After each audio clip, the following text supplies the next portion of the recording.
सभी को नमस्कार। मेरा नाम है महेश और आप देख रहे हैं इंटरनेशनल अफेयर्स हिंदी। दोस्तों, आज हम बात करेंगे एक बड़ी और बेहद अहम खबर पर। आप सबको पता है यूक्रेन को नाटो में शामिल नहीं किया जाएगा, लेकिन यूक्रेन को सुरक्षा गारंटी चाहिए। अब अमेरिका के राष्ट्रपति डोनाल्ड ट्रंप ने संकेत दिया है कि अमेरिका जमीन पर कोई सैनिक नहीं भेजेगा, लेकिन हवाई समर्थन यानी एयर सपोर्ट देने पर विचार कर रहा है। जी हाँ दोस्तों, ट्रंप के इस बयान के बाद यूरोप, रूस और खुद यूक्रेन सब की नज़र इस ऐलान पर टिक गई है कि यूक्रेन को सुरक्षा गारंटी आखिर किस प्रकार दी जाएगी। इस वीडियो में हम इन्हीं बातों का विश्लेषण करेंगे, तो जुड़े रहे इंटरनेशनल अफेयर्स हिंदी चैनल के साथ। वीडियो पूरा देखिए और आपका अपना चैनल है, सब्सक्राइब जरूर कीजिए। तो चलिए सबसे पहले खबर देखते हैं। यहाँ राउटर्स की खबर है। यहाँ लिखा है, Trump says US may provide air support to back Ukraine peace deal. मतलब यहाँ कहा जा रहा है, ट्रम्प बोले अमेरिका यूक्रेन शांति समझौते के लिए हवाई समर्थन दे सकता है। यहाँ भी आप देख सकते हैं, द गार्डियन की खबर है, Trump rule out sending US troops to Ukraine as part of security guarantees. US president suggest he may be willing to provide air power to help enforce potential peace deal with Putin. मतलब यहाँ लिखा है, Trump ने सुरक्षा guarantee के तहत Ukraine में अमेरिकी सैनिक भेजने से किया इनकार। अमेरिकी राष्ट्रपति ने संकेत दिया कि वह पुतिन के साथ संभावित शांति समझौतों को लागू करने में हवाई शक्ति उपलब्ध करा सकते हैं। अब ट्रंप का बयान क्या था उसे समझते हैं। आपको बता दें कि ट्रंप ने साफ तौर पर कहा है, no boots on the ground. मतलब अमेरिका अपने सैनिक यूक्रेन की जमीन पर नहीं भेजेगा, लेकिन अगर यूरोपीय देश जमीन पर अपनी सेना भेजते हैं तो अमेरिका उन्हें हवाई सहयोग दे सकता है।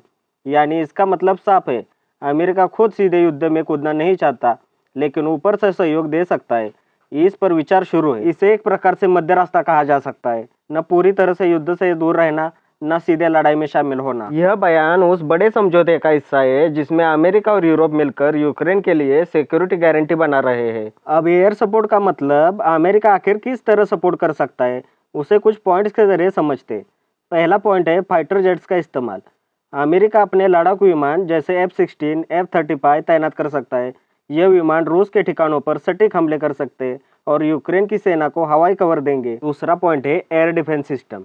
अमेरिका पहले से ही पेट्रियट मिसाइल और अन्य सिस्टम दे चुका है। भविष्य में और उन्नत एंटी एयरक्राफ्ट सिस्टम दिए जा सकते हैं ताकि रूस की मिसाइलें और ड्रोन रोका जा सके। तीसरा पॉइंट है ड्रोन सपोर्ट। अमेरिका आधुनिक हथियारबंद ड्रोन और रिकॉन ड्रोन उपलब्ध करवा सकता है, जिससे ड्रोन से निगरानी और दुश्मन की पोजीशन पर प्रिसीजन स्ट्राइक की जा सकती है। चौथा पॉइंट है नो फ्लाई जोन। अमेरिका और यूरोप मिलकर रूस के लिए यूक्रेन के आसमान को बंद कर सकते हैं। इसका मतलब होगा कि रूसी विमान यूक्रेन में आसानी से उड़ नहीं पाएंगे। पांचवा पॉइंट है एयरलिफ्ट और सप्लाई। अमेरिका अपने C-17 और C-130 जैसे ट्रांसपोर्ट प्लेन की मदद से हथियार, गोला बारूद और सैनिकों की सप्लाई आसानी से कर सकता है। छठा पॉइंट है इंटेलिजेंस और सैटेलाइट सपोर्ट। अमेरिकी सैटेलाइट्स और हवाई निगरानी अवॉक्स प्लेन से रूस की मूवमेंट की जानकारी यूक्रेन को तुरंत दी जा सकती है। इससे यूक्रेन हर समय तैयार रहेगा। मतलब अमेरिका आसमान से ढाल और तलवार दोनों बन सकता है। ढाल मतलब एयर डिफेंस और तलवार मतलब एयर स्ट्राइक। अब सबसे अहम बात, यूक्रेन की सुरक्षा गारंटी का समझौता हुआ तो यूरोप की भूमिका क्या है उसे भी कुछ पॉइंट्स के जरिए समझते हैं। पहला पॉइंट है जमीन पर सैनिक भेजना। ट्रंप ने साफ कहा है, अमेरिका अपने सैनिक जमीन पर नहीं भेजेगा। यानी अब फ्रांस, जर्मनी, ब्रिटेन और अन्य यूरोपीय देशों को सैनिक तैनात करने होंगे। दूसरा पॉइंट है यूक्रेन की रक्षा की जिम्मेदारी। यूरोपीय देशों को सीमा सुरक्षा और महत्वपूर्ण इलाकों जैसे कीव और पावर प्लांट्स की रक्षा करनी होगी। तीसरा पॉइंट है वित्तीय मदद और हथियार। यूरोप को न सिर्फ सैनिक भेजने होंगे, बल्कि अधिक हथियार और पैसा भी लगाना पड़ेगा। अब तक ज़्यादातर सैन्य खर्च अमेरिका उठा रहा था, लेकिन अब ट्रंप चाहते हैं कि अब यूरोप भी बोझ उठाए। चौथा पॉइंट है अमेरिका के साथ तालमेल। यूरोपीय देश जमीन पर काम करेंगे और अमेरिका आसमान से, यानी जमीन प्लस आसमान का संयुक्त प्लान। पांचवा पॉइंट है राजनीतिक जिम्मेदारी।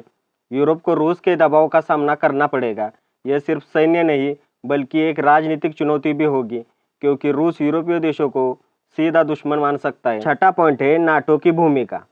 यूक्रेन को नाटो में शामिल नहीं किया जा रहा है, लेकिन यूरोप नाटो का हिस्सा है, मेंबर है। इसलिए यूरोपीय सैनिकों की मौजूदगी का मतलब नाटो का अप्रत्यक्ष रूप में युद्ध में शामिल होना हो सकता है। अब शांति वार्ता और आगे का रास्ता क्या हो सकता है उस पर चर्चा करते हैं। ट्रंप पुतिन और जेलेंस्की की सीधी बातचीत कराना चाहते हैं। हो सकता है आने वाले दिनों में एक 3 तरफा बैठक हो जिसमें ट्रंप, पुतिन और जेलेंस्की शामिल हो। आने वाले दिनों में युद्ध समाप्त हो जाएगा, यह सब तो ठीक है, लेकिन सवाल यह उठता है कि क्या पुतिन मानेंगे, क्योंकि रूस कब्जे वाली ज़मीन देने को तैयार नहीं और जेलेंस्की कब्जा छोड़ने को तैयार नहीं। ऐसे में कुछ तो बड़ा होगा, यूक्रेन ज़मीन गंवाएगा या डील में ऐसा कुछ होगा जिसे अभी बताना असंभव है। अब ट्रंप के एयर सपोर्ट वाले बयान के क्या क्या संभावित नतीजे हो सकते हैं उसे कुछ पॉइंट्स के जरिए समझते हैं। पहला पॉइंट है, यूक्रेन को मजबूत सुरक्षा मिलेगी। अगर अमेरिका आसमान से मदद करेगा और यूरोप जमीन पर रहेगा तो यूक्रेन को रूस के हमलों से काफ़ी सुरक्षा मिल सकती है।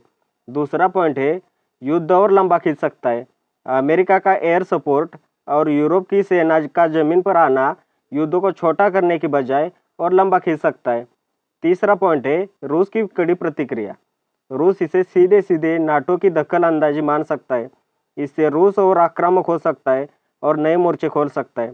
चौथा पॉइंट है, यूरोप पर दबाव बढ़ेगा। अब तक यूरोप हथियार और पैसा दे रहा था, लेकिन अब उन्हें अपने सैनिकों की जान जोखिम में डालनी होगी, जिससे यूरोप के अंदर भी राजनीतिक बहस तेज हो सकती है। दोस्तों, अभी सिर्फ यूक्रेन शांति सुरक्षा गारंटी पर चर्चा हो रही है। आज के इस वीडियो में हमने जाना कि ट्रंप का एयर सपोर्ट वाला बयान कितना अहम है। अमेरिका ने साफ किया कि वह अपने सैनिक जमीन पर नहीं भेजेगा, लेकिन आसमान से मदद करने पर विचार कर रहा है। दूसरी तरफ यूरोप को अब जिम्मेदारी उठानी होगी। रूस की तरफ से खतरे की घंटी बज चुकी है और यूक्रेन अभी भी शांति गारंटी का इंतजार कर रहा है। अब असली सवाल यही है कि क्या अमेरिका और यूरोप मिलकर यूक्रेन को सुरक्षित बना पाएंगे या फिर यह कदम युद्ध को और बड़ा कर देगा। दोस्तों, आने वाले हफ्तों में हालात और साफ होंगे, लेकिन आपको क्या लगता है कमेंट में ज़रूर बताएं। फिलहाल इस वीडियो में इतना ही। हमारे चैनल पर जियोपॉलिटिक्स के रिलेटेड सभी खबरों को कवर किया जाता है। एक बार चैनल की प्लेलिस्ट ज़रूर चेक कीजिए और इंटरनेशनल अफेयर्स हिंदी चैनल को सपोर्ट कीजिए। अगर आपको यह वीडियो जानकारीपूर्ण लगा तो लाइक कीजिए, अपने दोस्तों के साथ शेयर कीजिए और सबसे अहम बात, आपका अपना चैनल है, सब्सक्राइब ज़रूर कीजिए। मिलते हैं अगले वीडियो में, तब तक के लिए धन्यवाद। जय हिंद।